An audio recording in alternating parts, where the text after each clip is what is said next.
Well, welcome to the Mad Dash to the Finish. This is Beth Walker with College Funding Coaches, and joining us this evening is our cruise director of all things financial aid. What do we call you, Stuart? The king of financial aid? Is that your new title?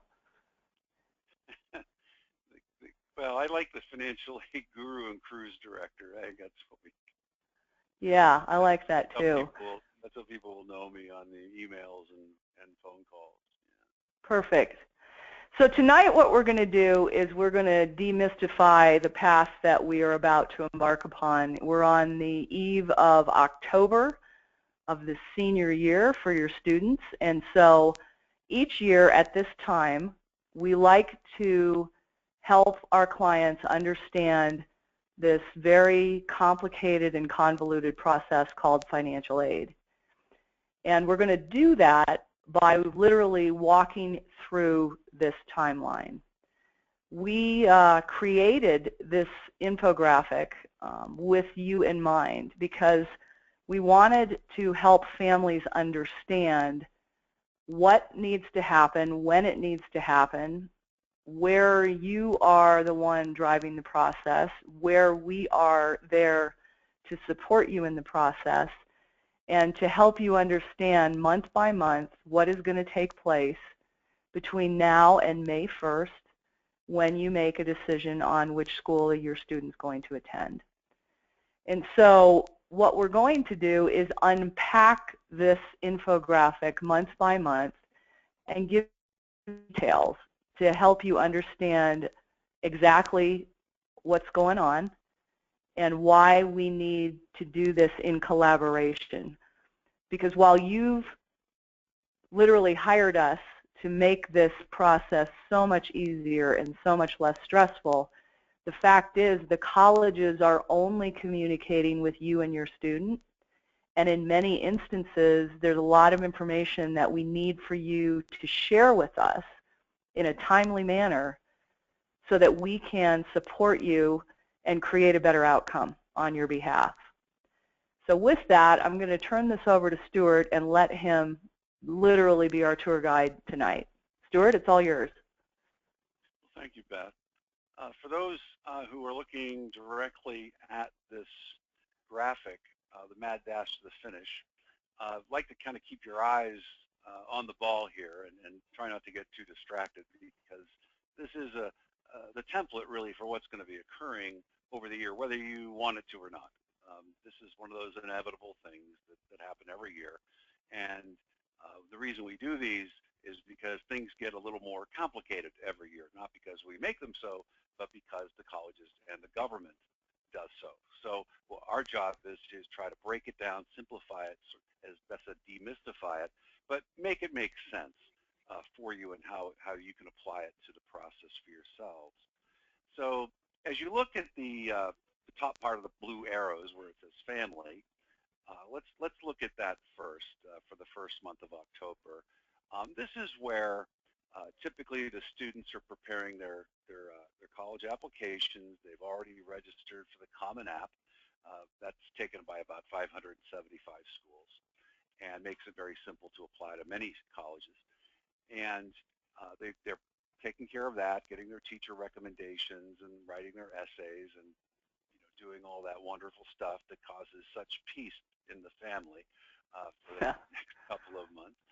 And this is what parents really, I think, need to do, is keep an eye on things, be a sounding board to the student, try not to do too much for them unless they ask. Generally, most students really only need help with some of the organization, because they really should be applying to about 12 schools, which is an added burden than maybe many of you remember when you applied to maybe 3. But when it comes to getting financial aid or a tuition discount, you need to apply to many more schools than it used to be in the past. So as they're getting their applications ready, you need to be aware of what's coming up with financial aid as it pertains to some of the early application processes, programs, really. There's a couple of different ones. We'll just talk about 2. Early decision which is a binding agreement. Your student applies now, and in December, the college tells you if they're in or out, and if they're in, they're accepted, then you're sending a deposit. That's a contractual obligation you have. There is an out if you can't afford it, but generally the financial aid should be good enough, but you can appeal. The other is early action, and this also increases the chance of admission a little bit and lets your student know in mid-December that they have a couple colleges, depending on what they applied to, that they got accepted somewhere. Sort of takes the pressure off. And you don't have to decide when you're admitted. You can wait until May 1st, National Decision Day. But these two programs are quite important, and depending on the school, early action may be a very good option for your child, and that will mean financial aid-wise that you're going to need to get your financial aid forms taken care of in November. Some of them have deadlines as early as November 1st, which is a mere month away, others November 15th, and a few December 1st. So you'll need to get all your financial aid ducks in a row. That's your income, assets, old tax returns. If you're divorced, or separated, or have been, you have a child with somebody and they're not currently living with you, these are all going to be, there's forms for all of this. So you'll need to get all those together. And so that's what's going to happen this October and going into November. So as you get into November, if you don't have early action, you haven't already started filling out the CSS profile, for example, which is what I like to call it's a financial colonoscopy, is what it is. They are really going deep into your family and financial information. They want a lot more than the free application for federal student aid, a government form. The reason is the colleges that use this CSS profile generally have a lot more money to offer in financial aid. So they're they want to make sure that it gets distributed fairly and equally. So that's why they ask so many questions. I think a lot of us actually in the business think it's just a way to disqualify you from getting financial aid. So filling out the forms and how you do it and how you evaluate things, very important that you get a little help on that. It's actually a good idea to get help on all of this. You know, if you're a doctor or just out of med school and you have a child, you're not going to practice appendectomy on that child. It's your first operation, first child. Well, you know, but you don't practice. you maybe bring in a doctor who's higher up, been around, who's done a couple hundred. So that's what I kind of like. And you want somebody who's done at least a couple hundred of these things to make sure that everything's good. Okay, so as we get into December, for those who didn't do early action or early decision, and even if you did, the federal form is going to be coming up January 1st. And some programs require that you get your aid papers in sooner than later. And it's a good idea to get your well, you won't get your W-2s in January, but your end of year pay stubs, if you have a W-2 job, you're going to want to guesstimate what you've earned, what you've put away in a 401k, for example, or if you have a 403b, you know, what was set aside and what funds were set aside in a flexible spending arrangement, whether it's for dependent care or medical, HSA contributions, all that. So you're going to want to divide all that up and have all those numbers together. So by January 1st, you can fill out the FAFSA, get that taken care of, and also if your student's applying regular decision, if there's the CSS profile, that long form I spoke about so colorfully, you're going to want to get all those numbers down to prepare for that form as well. And again, if you have a situation where you're the custodial parent, the non-custodial parent there is one, you're going to want to let them know there may be forms that they will need to complete and tax returns they will need to send. So what we do at College Funding Coach is let you know exactly what's due when and put it in front of you on one easy sheet, just like this. So it'll tell you what forms are required and when do they due, and also when they were done. So in January, that's when we're getting ready for the FAFSA, and it's a good idea to let your accountant know as soon as possible, really, that your child's applying to college, you're applying for financial aid, and you need to be put in front of the line because these forms need to be done sooner than later. Some have financial aid deadlines as soon as February 15th. As crazy as that sounds, that's the way it is. And some March 2nd, March 15th, somewhere in there. So the sooner you get your returns done, the faster your child, if they get in, will know what their aid package is. And then you can start to compare them and evaluate all of them together.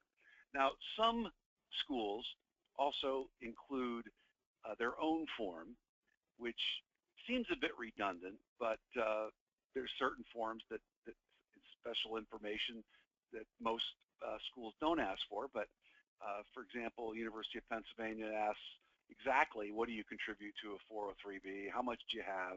They want you to break down every investment that you have, and more colleges are going this way. So they would provide a supplemental form for you to fill out. Let's see where we are here. Okay, we've talked to our tax person. We're getting these supplemental forms. We're filling them out. We're sending them in. And what we let people know is there's a form called IDOC, and that's the Institutional Documentation Service from the College Board, the people that bring you the SAT, as well as the CSS profile form. For a not-for-profit organization, they really have a lot of revenue streams. They make an awful lot of money. You got that right. It's a good business, you know. So knowing, and it's a big business. It is, and knowing the rules of the road and how to game the system. And I don't use this. This is the first year I've actually uttered those words. I've heard them, but given what the changes they've made to the financial aid formulas and what's going on with all the schools and all the artificially inflated prices that's going on, you need to know what to do to save your dollars, as many as possible. And so anyway, getting into late January, we will let you know which schools require the IDOC form and all the different tax returns they would request. And we'll let you know that officially, first couple of days of February, you're going to get a letter, email from the College Board or IDOC specifically, telling you that you need to go and take care of all this business. And generally, it's all due by March 2nd. And there may be, another few different forms, 2 or 3 other forms you'd have to complete as well. Generally, a dependent verification form, certification forms, they just go on and on. So getting all this organized and keeping up with it can be quite a feat, which leads me to how you can help yourself. When we work with clients, it's a cooperative effort. We do everything we can do, but we can't do everything. And one of the things we can't do, we don't have the manpower, you don't want to pay for this, it would cost a fortune, is for you to go into the college's portal. Now, every school will send your student a receipt that they received their college application, admission application, and they will give you their link into their portal inside their university. It will take you to the financial aid site as well as their admission site to let you know things like the transcripts were arrived, you have the letters of recommendation, all that sort of thing, what's still outstanding financial aid-wise. For example, if you didn't get your taxes, and they say, well, we haven't received your taxes. Well, we didn't get your FAFSA yet, your free application for federal student aid, or any number of things. So what you need to do as those letters come in, those receipts come in, is you write down the link and the username and net password, or whatever you want. Everybody has different names for them. Username and password, we'll just call them that. And every couple of weeks, go in and log in and see what needs to be done that you know hasn't been done. Okay, and the way you know that is by checking. If we're doing your financial aid service, you'll know what's been filed and what hasn't been filed. So if there's anything unusual, you'll let us know about it, and we'll help you with that. So good idea just to keep an eye on that and let some time pass. I mean, if we file the FAFSA on January 10th and you check in and it's February 1st and you don't see that it's there, a couple of days later, it'll show up that requirement's satisfied. Every college has their own schedule about when they go and get things from the government or from the college board to make sure that things have been filed, and they'll go in and do that periodically. So it can take a while. Same with the admissions materials. Can take a couple of weeks to actually show up in the record. And you know what, Stuart, I think that's one of the most frustrating things for families is, you know, when they're working hard to meet deadlines and they do everything on their end of the equation, they're thinking it's like a tennis match where when they hit the ball over the net, they're going to instantly get some kind of feedback. And one of the aggravating and frustrating parts of this process is that you are at the mercy of their workflow. And so for certain schools, they're on top of it. Other schools are a lot more lackadaisical about it. And occasionally they won't, you know, do things perfectly. They won't retrieve things correctly. They'll say they don't have it. And in those instances, you know, Stuart and his team are able to give you a data retrieval number that you send back to the school, and they go, oh, yeah, it was here the whole time. I just didn't find it. So just understand that even if we do everything right, we've got to be vigilant. We've got to check in. And sometimes we have to do things that make it easier for the schools because they're not always on top of their game. Fair enough? Yeah, and one of the problems they have at some of the schools that get a tremendous amount of applications because of the common application and now the universal application, students can easily apply to many more schools than ever before. So if the school used to get 10,000 applications and now they're getting 18,000, well, that's a lot more to sift through. So that also contributes to the bottleneck. So give it a little time. Eventually the stuff will show up, and we can tell just by the major forms if they've been done. And if the College Board or the Department of Ed say it's been done, it's been done. So it'll eventually show up. So after all of this, all this time and sweating and nervousness and you know, making sure that everything's okay and you checked all the sites, eventually, generally in March, depends on the school exactly when, the financial aid awards will be posted to the portal. Used to be that they would come in the mail, and more schools just put them to their website now. So that's another reason to check to see exactly what the aid awards are. And we give a teleconference generally in late February, just on the cusp or the eve of the financial aid letter season. Give you almost a tutorial about what these awards look like, what they are, what they're supposed to look like, and the things, the good, the bad, and the ugly about them. Because there's some things that just make it look like you're getting free money, or you don't have to pay anything for college, when nothing could be further from the truth. So we help you understand the composition of the award letter and what it really means. And then when they get them, you know what to look for. And post them to our site, and we will evaluate them on their merit. And when I say on their merit, based on your students' academics, how competitive they are with that school, and was that school able to meet a large percentage of your financial need, assuming you have some, or if the merit award was suitable. In other words, the student, if they got $12,000, maybe they should have gotten 15. Well, you wouldn't necessarily know that, and we can help you know that. So if there's a way to, if there's a situation arises that's necessary to contact the school, and we'll either do it outright for you or help you. But generally, we can't talk to admissions and financial aid for you, but we can certainly help you with appeals and coach you and write stuff up for you. So to do that. And through this process, I think, Beth, you mentioned it earlier, a lot of the stuff, the emails, is going to go to the student, not you. And unfortunately, our kids are busy and don't always remember because they're getting lots of emails from all the sorts of schools they didn't apply to. And it takes a bit of vigilance on their part to see what they're getting and forward to you things that are important. So this is something that it's a, if your student doesn't mind the slight invasion of privacy, should monitor their email as well. And perhaps they have an email set up just for this purpose, for admissions. That would be great.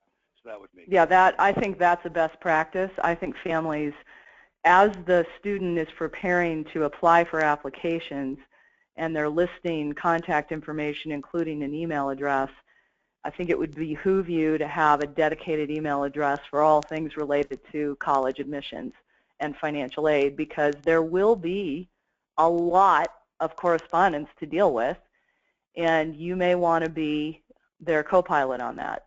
I would highly recommend it. Yeah, it's a good idea. In fact, if it starts right now, and they have a unique password, unique email address, when we obtain the federal student aid ID and password for the student, you can't have the same email address. The parents have to have separate email addresses. The student has to have their own email address, because you can't get a username and password with the same email. So that's another reason right there, because you can't apply for federal aid without the FSA IDs. So you get the awards, and now you're looking at them, and you see student loans in there, you see parent loans in there, and you're thinking, oh my gosh, what does all this mean? How do we pay it back? What's involved in getting it? What about the federal work study? Does this mean my son or daughter's guaranteed a job on campus? And these are all things that we help you understand at the time. Don't tell you now because you'll forget, or you don't want to listen to it now. That's fine. You'll listen when you need to listen. That's why we do it in April, when it's germane to your. It's time to listen to that. So then we'll help you with that understanding and what your options are, good, bad, and the ugly. And something that you need to be aware of right now. Colleges started doing this 2 years ago. They started sending you notices, or your student notices, that you need to fill out your loan documents now to ensure that they're there for your child. Well, these are schools that you have not even decided on yet. It's a marketing ploy to sort of lead you into making a decision to get that money sent to them, which hopefully, well, it won't go there if you don't enroll, but it's part of leading you to where they want you to go. And they're looking to get those decisions made before National Decision Day. You can borrow money, a federal student loan or a parent loan, anytime through the summer or through the year. As long as it's before the last day of class, you can apply for student and parent loans. There's no reason to be pushed into into doing something you're not ready to do, or make a commitment to a school you're not ready to do that. So you're going to get a lot of emails that are kind of cagey and pushing you to do things. One of the things we say is, don't panic about any email you get. Don't freak out. Don't become concerned. If it's something that you think we should look at, just forward it to us, and we'll look at it, and we'll tell you if it's anything to be concerned about. Generally, if it's coming from the government, you can pretty much ignore it. The schools will let you know if there's something seriously wrong. Also, you're going to be checking the websites, the portals, and you'll see what's going on there. So after all the awards are in, it's time to evaluate them. And what do we mean by that? Well, a lot of companies, or people, I should say, will take each award and they'll spread them out across a bunch of columns. They say, okay, here's the award, here's the bottom, here's what it's going to cost you to send your child. And that's great, knowing, okay, it's going to cost $30,000 at this school, $42,000 at this school, $16,000 at this school. And that's all you're seeing. You're not seeing if it's a fair award or not. You're not. You're just seeing this is what it is. It's to know if you've got the right value, we need to evaluate them based on the student's academics and the history. I think I mentioned this, and the student and the school's history of financial aid. and what kind of a tuition discount did your student get? So you can look and see, well, this school gave me a pretty good discount, higher than the other one, but it still costs more money than the school that gave me a lesser discount. In fact, a lot less, but that school costs a little less. It's not the same. So I should choose that one, right? Well, okay, you can do that. It may be fine, but you need to know a little bit about that school and the other one too in terms of what are their outcomes. How many years is it typically you take a student to graduate? You know, there's a whole lot of, I'm not going to go through everything that we look at, but there's a whole list of criteria that we evaluate to make sure that this is a good value for you. So even though a school costs more and they have a very large discount, what they're telling you is we want your student. We cost more, but we want them, proportionately, we want them more than the other school. And that's what we'll tell you. And if that school's truly worth it. In terms of getting out in 4 years and you know, having the classes your student needs from year to year. I see a lot of people just go, you know, choosing schools and they decide on a major and they don't realize, especially at state schools, they don't realize that not every course is offered every semester. So they end up pushed into a 5th or 6th year. It's a government statistic that they go 8 years is a graduation rate now. 8 years out. It's like taking an 8-year car loan. It makes no sense financially because you're going to be paying all this for the same degree. It should have taken you 4 years. Mm-hmm. So it's very important to know these things so you don't just end up in a world of financial hurt. So that's why we evaluate the awards and let you know if they're fair. And if they're unfair, we'll tell you that and tell you what to do about it. That takes us to your decision, which you're going to sit around the kitchen table and you're going to make that personal decision, you and your child, and decide which school, and you're going to write a check, and you're going to mail it in on May 1st. And you're going to make a lot of admissions people very happy if you choose their school. These people sweat it out, sweat bullets, hoping they get the number of students to say yes that they need to stay in business, at least for that year. So that takes us pretty much to the end. There are other things that go on, the applying for student loans and getting ready for you know, getting a computer and getting a roommate and all that, but we kind of leave that, my job is done when you send the check in, but not entirely, because there are things that can come up all the way to the day your student enters campus, which is why I help you until that day with things relating to, if there's an appeal that was going on, we don't give up after one try. If it's a real appeal, if we feel there's a lot of merit to it, generally we'll go to the mat for you. Hopefully it doesn't come to that. It's not always the most pleasant experience. So that's why, you know, looking for the right schools for the right reasons right at the beginning, it's, you know, saves a lot of all that, you know, stuff that you'd rather not deal with at the end. Anyway, that's well, and I take you to the end there. Thank you, Stuart. And I think that the point of all this can be summarized by saying you're about to make a 6-figure investment decision. And that's just the state of college in today's world. And so we believe that making that type of a decision requires extra effort, extra care, and extra guidance. It is convoluted, it is complicated, it becomes more so every year. There's a lot of moving parts. But with all of that said, we recognize that from an emotional perspective, this can either be a really exciting, delightful time, which that's what we're trying to help you create, but we can't eliminate the stress. We can reduce it immeasurably by being there to be of assistance.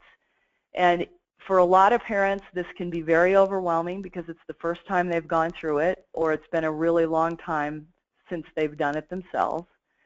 And maybe, you know, it's the 2nd or 3rd child and it didn't work out as well the first time around. So as these things come up, as your anxiety grows, don't let it get out of hand. Shoot us an email. whether it's to us at Info at College Funding Coaches, whether it's to Stuart at the College Family Care Center. We are here to alleviate your stress and to assist you and guide you in this process.